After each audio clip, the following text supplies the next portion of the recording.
함께 하십니다. 감사합니다. 오늘은 야고보서 1장 19절로부터 25절까지 말씀을 봉독을 했고, 지난주는 19절, 20절 말씀을 중심으로 함께 생각을 했으니 오늘은 21절로부터 25절까지 말씀 생각합니다. 사도 야고보가 초대교회 성도들에게 이 야고보서를 기록하면서 신자들이 이 땅에 살아가는 동안 신앙생활을 어떻게 해야 하는가 하는 성도들의 삶의 본질적인 문제를 가르쳐주고, 그리고 그 문제에 대하여 정확하게 설명해 주는 부분이 지금 야고보서 1장의 말씀들 가운데 있습니다. 그 가운데 오늘 말씀은 성도를 성도답게 하는 것은 교회의 여러 가지 프로그램이나 다양한 신앙의 봉사들이 아니라 성도를 성도답게 만드는 것은 하나님의 말씀이다 라고 가르칩니다. 하나님의 말씀은 하나님 자신입니다. 여러분이 들고 다니는 이 성경책이 과거에는, 초대교회 당시에는 지금처럼 책으로 되어 있지 않았습니다. 왜냐하면 인쇄술이 발달하지 않았거든요. 인쇄술이 발달한 것은 14세기 정도입니다. 그 전에는 하나님의 말씀을 사도들로부터 성도들이 직접 들었습니다. 그러니까 그 말씀을 듣는 성도들은 기억력의 한계가 분명히 있었을 것입니다. 한 번 듣고 들은 내용을 그대로 적용한다는 것은 쉬운 일이 아니었을 겁니다. 그런데 지금은 성경책이 우리 앞에 있고 언제든지 하나님의 말씀이 무엇인가 본인 스스로 알기를 노력하면 다양한 IT 영향으로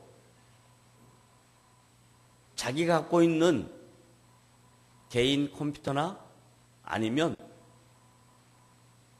휴대전화를 통해서도 하나님의 말씀을 볼 수 있습니다. 그리고 들을 수가 있습니다.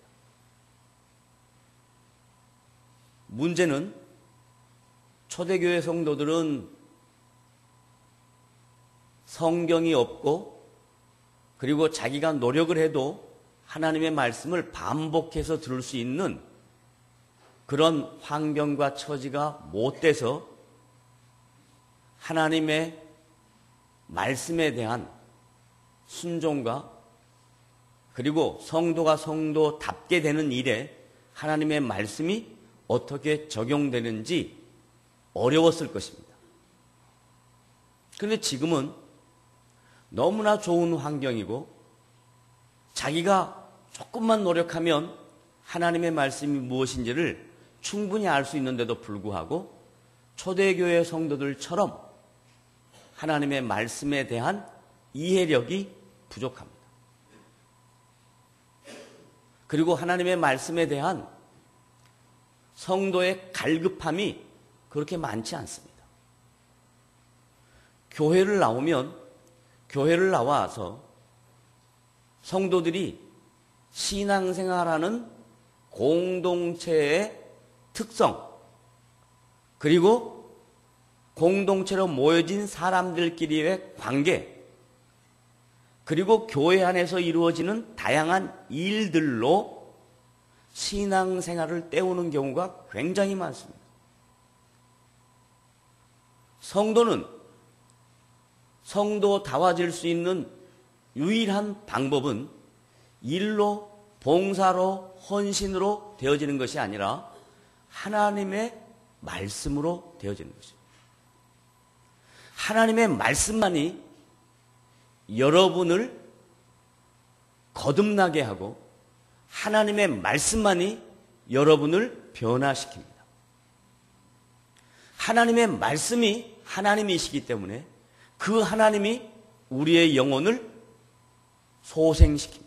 거듭나게 하십니다. 새롭게 하십니다. 하나님과 관계를 회복하게 하십니다. 그리고 그 말씀만이 회복된, 소생된, 중생된, 하나님의 자녀된, 관계가 회복된 성도들이 이 세상을 살아갈 때 어떻게 살아가야 할 것인가 하는 삶의 지침이 하나님의 말씀 안에 있습니다. 그래서 저와 여러분은 오늘 이 야고보서 말씀을 통해서 사도 야고보가 초대교회 성도들에게 권면했던 그 내용이 오늘 나에게 권면한 말씀으로 여러분이 받으시려면 하나님의 말씀과 여러분 각자 개개인의 신앙생활과의 관계입니다. 여러분 스스로 자신을 점검하시기를 바랍니다. 자신의 신앙의 상태를 점검할 때 내가 얼마나 기도를 많이 하는가, 내가 얼마나 전도를 많이 하는가, 내가 얼마나 충성하는가, 봉사하는가, 그것도 매우 중요한 일이겠지만 그것보다 더 우선되는 게 뭐냐? 하나님의 말씀과 나와 인격적인 만남과 교제가 어떻게 이루어지고 있는가 하는 것이 여러분을 성도답게 만드는 가장 중요한 원리입니다. 다 같이 한번 따라가겠습니다. 하나님의 말씀이 나를 살렸다. 하나님의 말씀이 나를 살렸다 이 말을 다른 말로 바꾸면 하나님 자신이 여러분을 살리셨습니다. 여러분의 죽었던 심령이, 여러분의 감각 없었던 영혼들이 아무것도 알지 못하고 세상 풍속을 좇았던 마귀에게 붙들려서 그 불순종하는 영들에게 쫓아갔던 여러분을 하나님의 말씀이신 하나님이 친히 찾아오셔서 이 많은 말씀 중에 하나 혹은 다양한 것들로 여러분의 인격에 호소합니다. 어떤 사람은 하나님은 사랑이시다 이 말 한마디에 하나님과 인격적인 만남을 갖습니다. 어떤 사람은 하나님은 진노하시는 하나님이다 라는 그 말 한마디에 하나님을 만납니다. 어떤 사람은 성경을 읽다가 성경 속에 하나님을 만납니다. 어떤 사람은 하나님의 말씀을 듣다가 하나님을 만납니다. 공통적인 건 뭐냐면 하나님을 인격적으로 만난 가장 본질적인 것은 하나님 자신이신 말씀 아니고서는 하나님을 만날 수가 없습니다. 여러분이 진정 하나님을 만났다면 그리고 하나님을 만나기를 원한다면 이 말씀 안에 말씀이신 하나님을 여러분이 만나시기를 주님의 이름으로 부탁을 드립니다. 하나님의 말씀으로 만나. 그러면 사도 야고보는 이 하나님의 말씀을 21절에 뭐라고 이야기하냐면 너희 영혼을 능히 구원하는 것, 이게 하나님의 말씀이랍니다. 하나님의 말씀이 우리의 영혼을 구원했다. 다른 말로 바꾸면 하나님과 관계를 회복해 하셨다. 우리의 눈을, 영적인 눈을 뜨게 하셨다. 우리의 감각 없었던 동물처럼 살고 본능적으로 살았던 우리들을 인격적으로 살아갈 수 있도록 하나님이 말씀으로 우리의 영혼을 새롭게 하셨다. 라고 사도 야고보가 초대교회 성도들을 권면합니다. 왜냐하면 초대교회 성도들 가운데 크게 유대인과 이방인으로 나눕니다. 유대인들은 구약의 율법과 전통으로 하나님을 알아간다라고 생각을 했습니다. 이방인들은 자기들의 열심과 헌신으로 신을 찾아간다라고 생각했습니다. 그런데 사도 야고보는 초대교회 성도들에게 율법과 전통도 아니고 자신의 의지와 결단과 노력도 아니고 하나님의 말씀으로만 초대교회 성도들의 영혼이 새로워진다. 지금 여기 앉아 계신 여러분들도 하나님의 말씀으로만 나의 영혼이 새로워진다. 다 같이 따라합시다. 나의 영혼이 하나님의 말씀으로 어떻게 된다고요? 새로워진다. 나의 영혼이 하나님의 말씀으로 새로워진다. 그래서 하나님과 인격적인 만남을 가졌던 성경에 기록된 모든 역사적 인물들, 실존했던 인물들은 하나님을 말씀으로 만나고 말씀으로 만난 그 하나님과 말씀 안에서 교제함으로 그의 가치관이 달라지고 그의 인생의 목표가 달라지고 그의 삶의 방향성과 내용이 달라졌더라. 그래서 시편 저자인 다윗은 주의 말씀은 내 발의 등이요 내 길의 빛이다 라고 이야기했습니다. 이것만큼 정확하게 묘사한 하나님의 말씀과 자신과의 관계가 없습니다. 주의 말씀은 내 발에 뭐라고요? 등이요. 지금이야 이런 수많은 불들이 많아서 얼마나 많은 전력이 소비됩니까? 지금부터 약 3000년 전에 다윗이라는 사람이 이 세상에 왕으로 살았어도 밤에는 등불 아니면 밤길을 비칠 방법이 없습니다. 왕이 행차를 해도 그 등을 가지고 자기 가는 길을 비춰야 됩니다. 그래서 자기가 한 발 한 발짝 뗄 수 있는 것은 등 때문입니다. 그래서 등이 그만큼 유효했습니다. 그러니까 시편 저자인 다윗이 하나님의 말씀을 이 세상을 밝히 비추는 내 어두운 인생에 가는 길을 인도해주는 가장 유일한 것은 하나님의 말씀밖에 없다라고 답을 낸 겁니다. 그래서 주의 말씀은 내 발의 등이요 내 길의 빛이다 라고 얘기합니다. 다 같이 한번 따라합니다. 주의 말씀은 내 발의 무엇이에요? 등이에요. 그 다음에 내 길의 빛이십니다.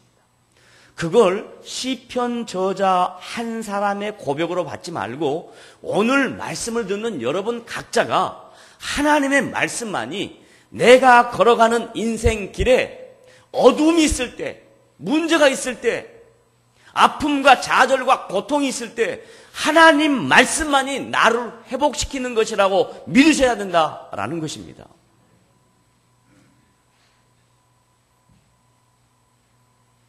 히브리서 저자는 사도 야고보 바로 앞에 있는 히브리서에서 4장 12절에 이런 말씀으로 초대교회 성도들을 권면합니다.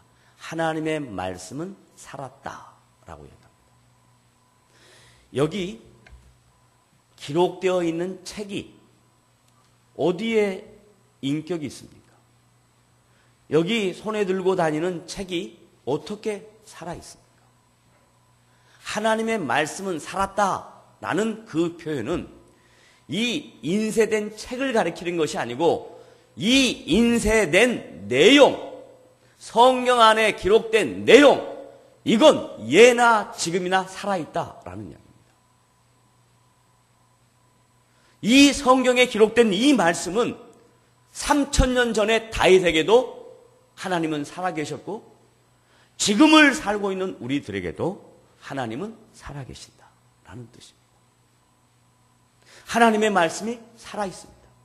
이 말씀은 죽어있는 말씀이 아닙니다. 살아 움직이는 말씀입니다. 그러면 살아서 뭐 하냐? 하나님의 말씀은 살았고 과거 개정되기 전에는 운동력이 있어. 근데 지금에는 활력이 있어. 다른 말로 말하면 역동적이다 이 말이에요. 일을 한다 이 말이에요. 그 하나님의 말씀은 지금 이 시간에도 시공간을 초월해서 각 개인의 인격 속에 들어가서 그 인격을 변화시키고 그 인격이 추구하는 인생의 방향성을 제시해주고 그가 이 세상에서 어떻게 살아야 할 것인가 하는 삶의 목표들을 가르쳐주는 것이 하나님의 말씀이 운동력이 있다는 것입니다. 활력이 있다는 것입니다. 그러면 어느 정도의 활력이 있냐? 과거에는 무기가 검이었습니다. 검. 2000년 전에. 그래서 로마 시대를 배경으로 스파르타쿠스라든지 아니면 글래디에이터 같은 영화 같은 걸 보면 전부 무사들이 검투를 할 때 다 칼을 사용합니다. 칼.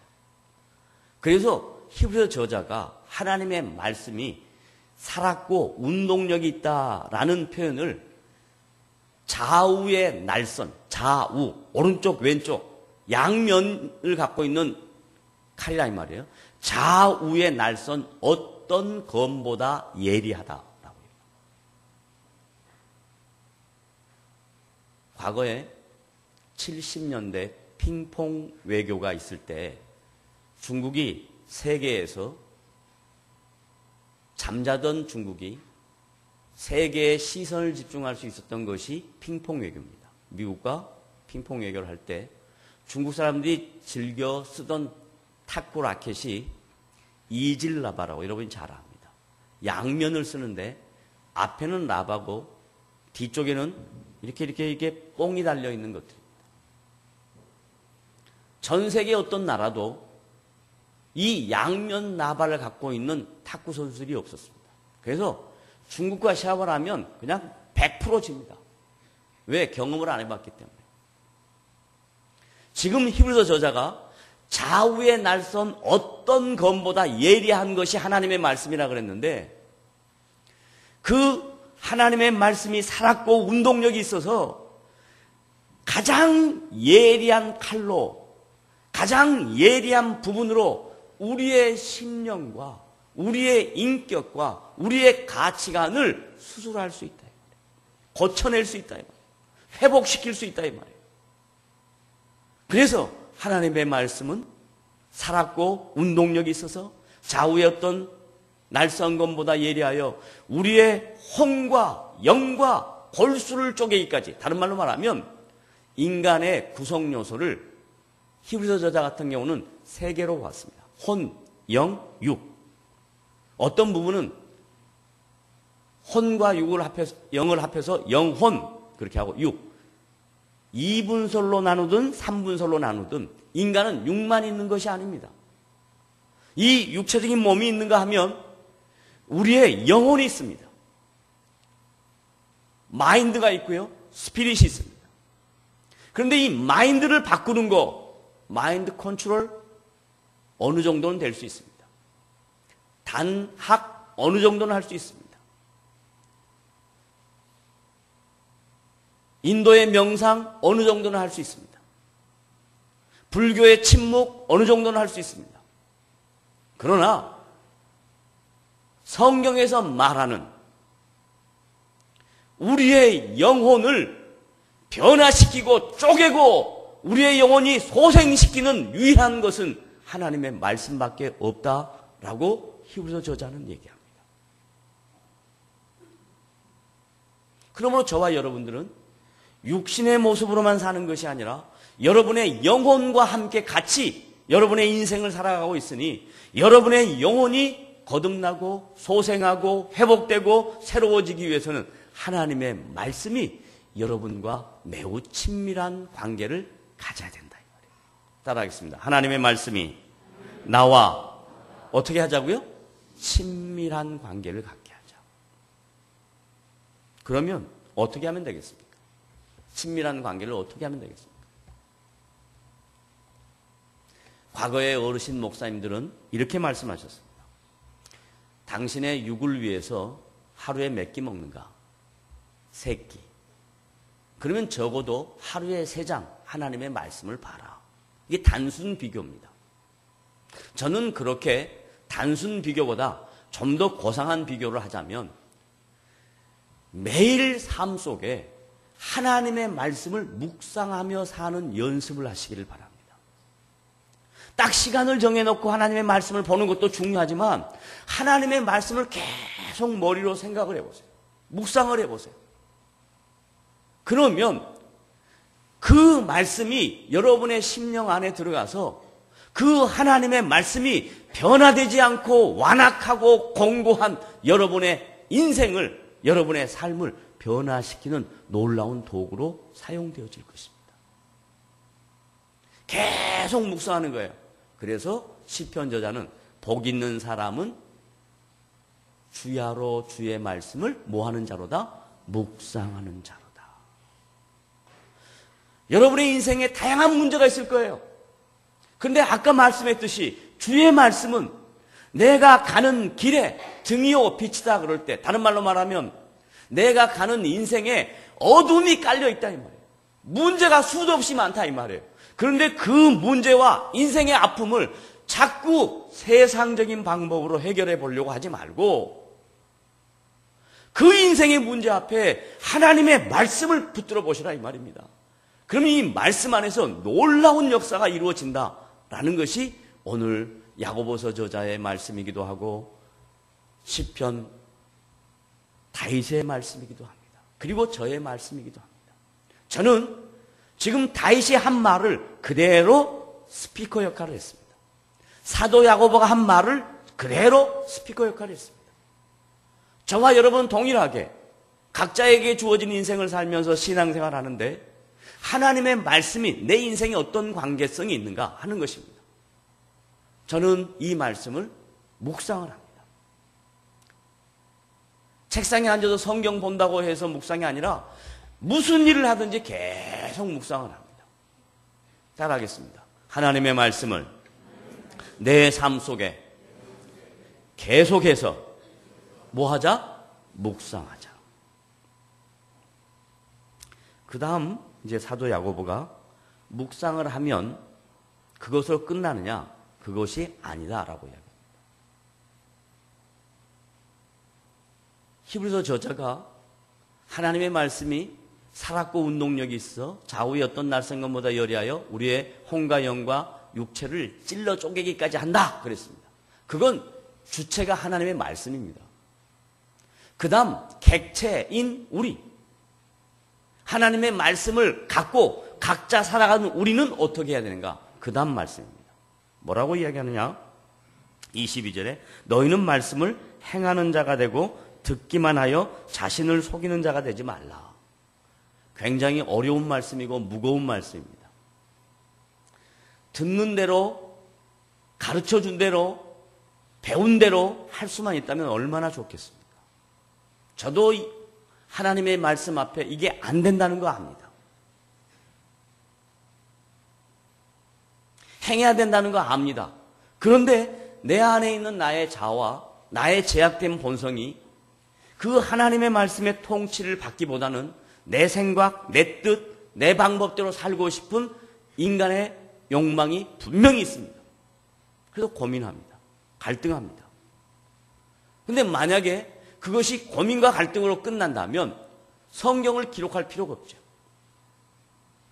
분명히 지금은 안 돼도 시간이 지나면서 하나님은 살아계심으로 살아계신 그 하나님이 우리의 인격에 찾아오셔서 호소하시고 그 호소된 인격이 반응하여 시간이 지나면서 조금씩 자신의 삶 속에 행함으로 드러내는 신앙인이 될 수 있다는 것 때문에 오늘 여기 서 있는 것입니다. 만약에 제가 말씀을 순종하고 묵상하고 그대로 행해서 여러분 앞에 선다면 저는 마치 하나님과 같은 존재일 것입니다. 그거는 그렇지 못합니다. 저도 말씀을 알고 묵상을 알고 그리고 그 말씀대로 순종해 보려고 해도 행해지지 않는 것 때문에 갈등합니다. 고민합니다. 어쩔 때는 가슴을 칩니다. 어쩔 때는 밤을 새웁니다. 그런데 낙심하지 않는 것은 살아계신 그 하나님이 저의 전 인생 속에서 저를 이끌어가고 만드신다는 것을 제가 알기 때문에 어떻게 과거에 지나간 삶을 돌아봅니다. 예수님을 인격적으로 만나고 난 다음부터 30년 동안 지나왔던 세월을 제가 기억해 봅니다. 예수님 처음 만났을 때 저는 어떤 상태였는가? 감격과 구원의 은총은 많았고 하나님 앞에 나오면 감사의 눈물은 많았어도 내가 하나님의 말씀을 순종할 힘이 하나도 없었습니다. 생명은 얻었는데 눈은 떴는데 눈 뜬 사람처럼 행동하지 못했고 생명이 있는 사람처럼 행동하지 못했습니다. 그런데 시간이 지나 보니까 하나님이 저의 신앙 30년이라는 인생 속에 찾아오셔서 저를 만들어가고 다듬어가고 깎아가고 쪼개고 계시더라 이거예요.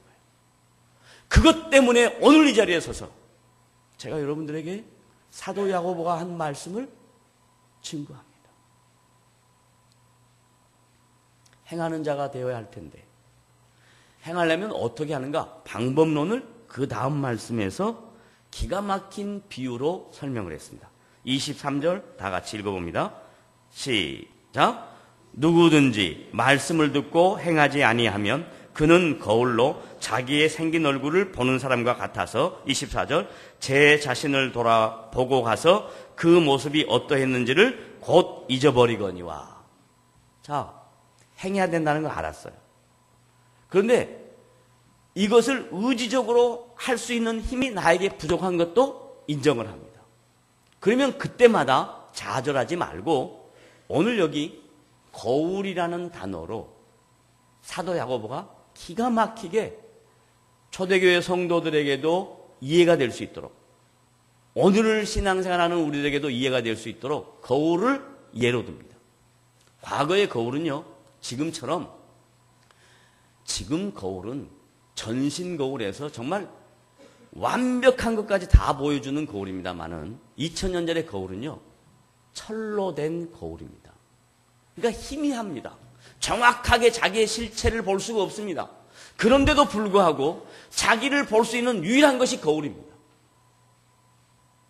그런데 거울을 보고도 거울이 많지 않으니까 지금 같으면 거울이 수도 없이 많죠. 우리 교회도. 내려가다 보면 있고 화장실 앞에도 있고 또 교육관에 가다 보면 있고 자기 방에도 있고 많습니다. 또 보고 할 수 있죠. 근데 볼 때는 우리는 우리의 내면을 보지 않고 외면을 봅니다.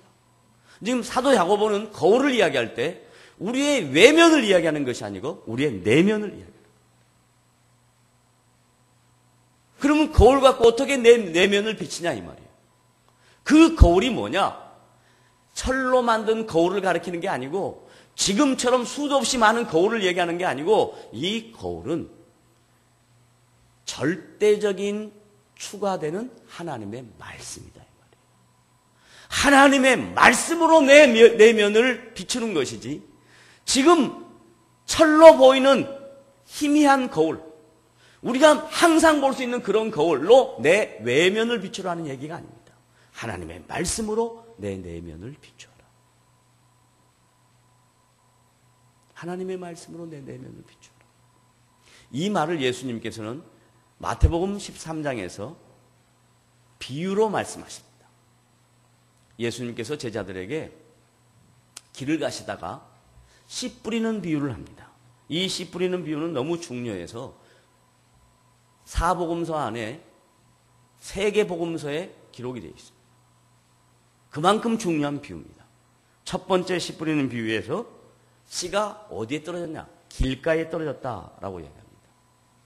길가에 떨어진 씨는 새들이 날다가 길에 흙만 있는 게 아니라 자기가 먹을 것이 있다고 생각해서 와서 새가 갖고 가버려요. 그러니까 하나님의 말씀이 묵상을 하고 생각을 하고 그 말씀의 통치는 받아야 되겠다라고 하는데 주일날 말씀 듣고 예배에 참석한 여러분들이 그래 하나님의 말씀대로 살아야 되겠다라고 하는데 여러분의 심령 속 안에 어떤 사람은 예수님의 비유처럼 길가에 떨어져요. 그래서 예배만 마치고 딱 나가면 금방 세상이라는 새가 와서 딱 먹어가 버립니다. 그럼 예배할 때는 하나님의 말씀이 인격적으로 부딪힘이 있었는데 예배를 드리고 딱 나가면 그 말씀의 씨가 새가 와서 세상의 것들이 와서 갖고 가버려요. 그 다음 두 번째, 흙이 얕은, 흙 그러시네. 흙이 얕은 땅에 떨어졌어요. 흙이 깊어야 되는데 흙이 얕은 땅에 떨어졌어요. 그래서 해가 뜨겁게 비치면 그 씨가 말라 죽어버립니다. 여기서 말하는 해는 자연적인 해를 가리키지만 다른 말로 말하면 흙이 얕은 심령, 내 마음에 말씀이 얕은 성도, 세상에 문제들이 와서 비춰버리면 없어져 버립니다. 세 번째는 가시떨기 나무 아래 뿌려진 씨입니다. 가시떨기는 그 시대에 이스라엘 백성들이 사는 그 삶 속에 많이 있는 나무들입니다. 어디 가나 볼 수 있는 나무들입니다. 거기에 씨가 떨어졌습니다. 그래서 막 자라려고 하는데 이 가시나무의 영양분들이 자라려고 하는 이 씨의 생명력을 다 흡수해버립니다. 그래서 그것도 별 의미가 없습니다. 마지막, 좋은 땅에 뿌려진 씨앗. 네 가지 비유의 마지막 비유입니다. 내 심령 속에 하나님의 말씀을 받으면 온유한 마음으로 반응하고 그 하나님의 말씀을 받으면 아멘으로 화답하고 그 하나님의 말씀을 받으면 이게 오늘 나에게 주시는 하나님의 말씀이구나 하고 받아서 그렇게 살려고 노력하는 자, 좋은 땅에 뿌려진 자, 결과는 30배, 60배, 100배의 결실을 맺는다 라고 예수님이 비유합니다. 이걸 사도 야고보의 편으로 이야기하면 25절에 그렇게 말씀에 반응하고 말씀에 순종하고 말씀의 통치를 받는 성도들의 인생에 복이 있을 것이다 라고 이야기합니다.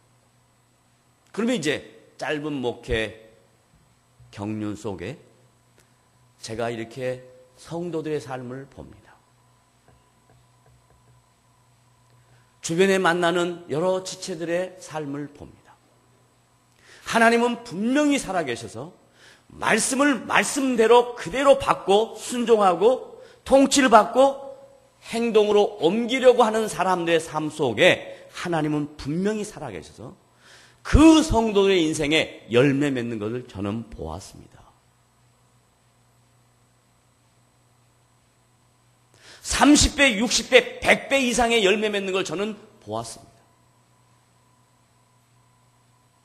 반면에 나머지 세 가지 비유처럼 가시나무가 기운을 뽑아버려서 생명의 씨를 움트지 못하고 꽃 피우지 못하고 열매를 맺히지 못하는 사람이 있는 것도 보았습니다. 얕은 땅에 떨어져 가지고 해가 비치니까 인생의 문제가 찾아오니까 또 금방 말씀에서 떠난 사람도 보았습니다. 길가에 떨어진 씨, 새가 와서 먹어가는 것도 보았습니다. 이건 지금 우리 시대에 길가에 떨어진 씨는 조금 표현을 과하게 하자면 이단들입니다. 기독교의 모습을 입고 전통적인 신앙이라고 가르치면서 수많은 사람들을 미혹해하는 이단들이 우리 주변에 많이 있습니다. 대형교회가 혹은 소형교회가 이단들이 들어와가지고 교회를 어지럽게 합니다. 그래서 교회가 약화됩니다. 힘을 잃습니다.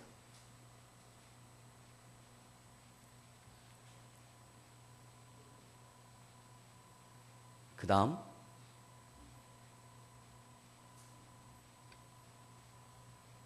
두 번째는 뭐였죠? 저는 다 외우고 하는데 갑자기 방해가 들어오네. 길가에 떨어진 건 했고요. 얕은 땅, 얕은 땅. 얕은 땅에 떨어진 씨앗은 뭐냐면 신앙생활이 연륜이 짧은 겁니다. 연륜이 짧아서 교회 와서 누가 이랬대, 김집사가, 제가 김씨니까 쉬워서 하는 거예요. 김집사가 그랬다는 게 아니고. 그 다음에 전집사가, 우리 마누라가 전이니까 괜찮은 거예요. 그런 말에 그냥 요동을 치는 겁니다. 그냥 요동을 치는 거예요. 그러니까 중요한 신앙의 본질에 대해서는 전혀 생각이 없습니다. 누가 어땠대 그러면 그냥 거기에 넘어갑니다. 그리고 그걸 기정사실화합니다. 그리고 그것을 자신의 신앙의 내용으로 생각합니다. 이거 얼마나 안타까워요. 사단은 얕은 땅에 떨어진 씨, 잘 발화되지 못한 씨, 회방하는 데 선수입니다. 기가 막힌 선수입니다. 왜? 약점을 다 알거든요. 그 다음 세 번째. 뭐죠? 가시떨기. 제일 잘하죠. 가시떨기. 가시떨기에 떨어진 씨. 다른 기운이 와서 뽑아가 버려요. 다른 말로 말하면 자기가 자기의 신앙의 정체성을 확립하지 못해요. 항상 의존적이에요. 항상 의타적이에요. 우리 구역장님이 그랬어요. 권사님이 그랬어요. 기도 많이 하신 분이 그랬어요. 거기다 이제 제일 높이 올라가면 목사님이 그랬어요. 이러면 다 넘어가는 거예요. 다 넘어가요. 그러면 안 돼요. 아무리 목사님이 하나님의 말씀을 선포하는 사람이라 한다 할지라도 성도를 잘못 이끌어간다면 성도는 목사님의 명령에 혹은 지도에 따르지 말아야 할 책임과 권리가 있습니다. 그리고 의무가 있습니다. 하나님의 말씀으로 여러분을 이끌어가면 아무리 힘들어도 순종해야 될 책임도 있지만 하나님의 말씀이 아닌 자기의 주관적인 경험, 자기 생각으로 여러분을 이끌어간다면 그건 따르지 말아야 될 책임도 여러분에게 있습니다. 마지막, 좋은 땅, 하나님의 말씀이 여러분의 심령에 오늘 증거되어진 말씀으로 심어지면 여러분이 결단하셔야 합니다. 각오하셔야 합니다. 마음으로 다짐하셔야 합니다. 그리고 내가 묵상해야 되겠다. 그리고 그 말씀을 순종해야 되겠다. 그 말씀이 내 인생의 바로미터가 돼야 되겠다. 그리고 내가 그렇게 살아봐야 되겠다. 그렇게 다짐하고 돌아가는 여러분의 인생 속에 하나님께서 맺으시는 아름다운 열매와 복이 30배, 60배, 100배 이상으로 맺혀질 것을 믿으시기를 바랍니다.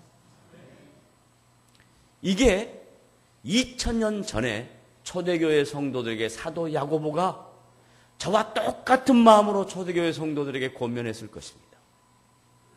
저는 지금 2000년이 지난 이 시점에 여러분들의 삶을 보면서 여러분들의 인생 속에 하나님과 관계성을 보면서 여러분들이 하나님의 말씀 안에서 변화되어져 가고 좋은 땅에 뿌려진 씨앗이 되어서 아름다운 삶의 열매를 맺혀가는 그런 놀라운 인생들을 제가 보면서 저의 신앙생활에, 저의 목회생활에 감격이 있고 기쁨이 있고, 하나님은 지금도 살아계셔서 우리 성도들의 인생에 이렇게 역사하시는구나 하는 것을 눈으로 목도하는 그런 증거자가 되기를 간절히 소원합니다.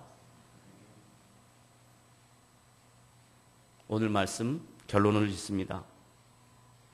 우리의 신앙생활에 가장 중요한 내용과 본질과 원리는 주관적인 체험도 아니고 여러분이 살아왔던 인생의 경험도 아니고 여러분이 알고 있는 지식도 아니고 여러분이 수도 없이 노력했던 삶의 결과물도 아닙니다. 여러분의 삶의 원리와 본질은 하나님의 말씀입니다. 이 말씀이 여러분의 심령 깊은 곳에 자리 잡아 이 말씀의 통치를 받고 살아가는 복된 여러분 되시기를 주님의 이름으로 부탁을 드립니다. 아멘. 기도하겠습니다.